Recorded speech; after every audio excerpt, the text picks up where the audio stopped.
से हमारे परम पूज्य गुरुदेव श्री मृदुल कृष्ण गोस्वामी जी की कथा सुखताल में होने जा रही है।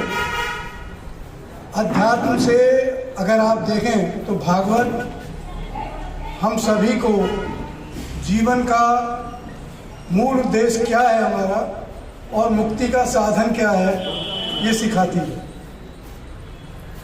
हमारे जीवन में अहंकार को खत्म करके सादगी, प्रेम और भाईचारा सिखाती है। भगवान कृष्ण ने इस भागवत में गीता के माध्यम से, अपनी बाल लीलाओं के माध्यम से सभी को एक संदेश दिया है कि हमें अपने जीवन को किस तरीके से बनाना है। नई पीढ़ी जो हमारी भटक रही है उसके लिए गुरुदेव ने एक अध्यात्म का एक भागवत रथ चला रखा है। मैं तो ये कहूँगा कि नई पीढ़ी अगर भागवत में आती है आपके माध्यम से तो हमारे जो भटकाव है भारत में वो कम हो जाएगा, लोगों की धर्म के प्रति आस्था बढ़ेगी और हमारे जो भगवान हैं, चाहे वो भगवान कृष्ण हैं या राम हैं, उनके प्रति अगाध आस्था और श्रद्धा बढ़ेगी। हमारे इस माध्यम से, आपके माध्यम से तो 8 नवंबर से जो हमारे गुरुदेव जी की अध्यात्म से कथा होने जा रही है, सबको आप आमंत्रित हैं। उनकी एक कथा 8 नवंबर से 14 नवंबर तक सुखतीर्थ हनुमान प्रचार प्रसार को सुखतीर्थ से शुरू करके जो कथा के आयोजक हैं हमारे योगेश शर्मा जी और उनकी पत्नी श्रीमती कुसुम शर्मा जी, दोनों ही अमेरिका में रहते हैं और ये संकल्प करके भारत आए हैं कि भारत की इस भागवत कथा का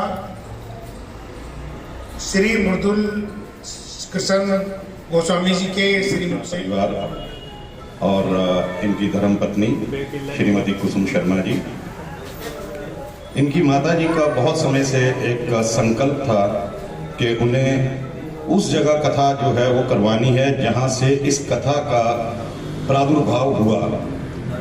आप सब जानते हैं शुकताल से ही शुकदेव महाराज ने राजा परीक्षित जी को इस भागवत कथा अमृत का पान करवाया था। यही वो पवित्र जगह है। यहाँ पूर्व में भी हमारे गुरुदेव की कथाएं कई बार आयोजित हो चुकी हैं।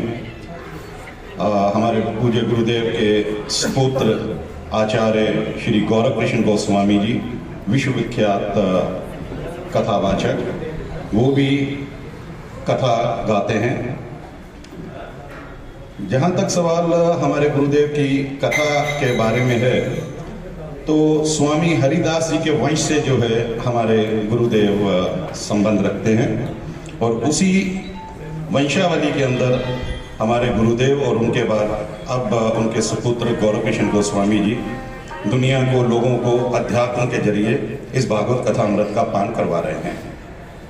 पूज्य आदरणीय गुरुदेव आचार्य मृदुल कृष्ण गोस्वामी जी 8 नवंबर से 14 नवंबर तक हनुमत धाम शुकताल में भागवत कथा अमृत का पान करवाएंगे, जिसमें हमारे मुख्य यजमान, कथा के मुख्य यजमान सभी का यहाँ अभिनंदन करते हुए हमें हार्दिक प्रसन्नता का अनुभव हो रहा है।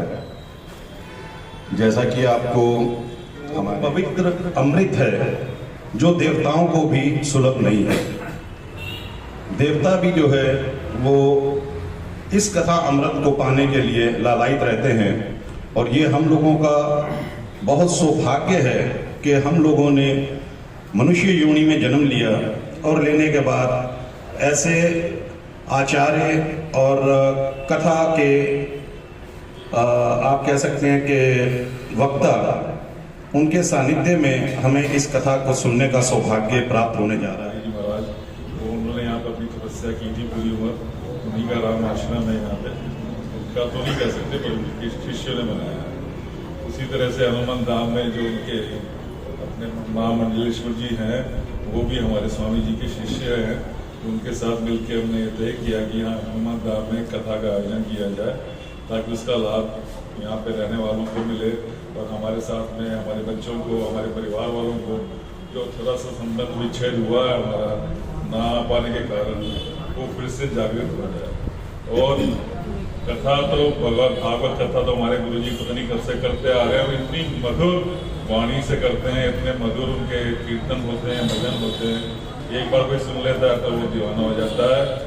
हम भी उसी क्रम में हैं, हम भी बहुत प्रभावित हुए उनकी वाणी से और उसको अपने जीवन में उतारने की खूब कोशिश करते हैं। सभी के घर में भागवत जी होंगी, यहाँ पर जो है ज़्यादातर सभी के घर में होगी और सभी पढ़ते भी होंगे, लेकिन पढ़ने से इतना समझ में नहीं आएगी जब तक हमारे जीवन में कोई संत या कोई गुरु आके वो भागवत जी को हमें नहीं समझाए, भागवत जी का व्याख्यान ना करें। आप लोग एक बार आके तो देखिए, जो भागवत जी गुरु जी के मुखारबिंद से आप सुनेंगे, हमारे पूज्य गुरुदेव इस तरह से आप लोगों को संकीर्तन भी कराएंगे और अपनी मधुर वाणी से भजनों का आनंद भी आपको दिलाएंगे। तो मैं तो ये कहूँगी, आप जितना पढ़ने से आपको नहीं समझ में आएगी, उतना आपको समझना अगर चाहते हैं तो गुरुदेव की वाणी से या किसी भी संत की वाणी से वो समझ में आएगी। तो और गृहिणी की बात रही तो आप सभी अपनी माताओं बहनों को सभी को लेके आइए। मैं भी एक गृहिणी हूँ, मैं भी जुड़ी हूँ भागवत जी से और वृंदावन धाम से और अपने पूज्य गुरु सदगुरु देव जी से। और गृहिणी ही है जो आगे परिवार को चलाती है, बाकी आप सभी लोग तो अपने अपने कार्य पे निकल जाते हैं। तो गृहिणी ही घर को बनाती है। और अगर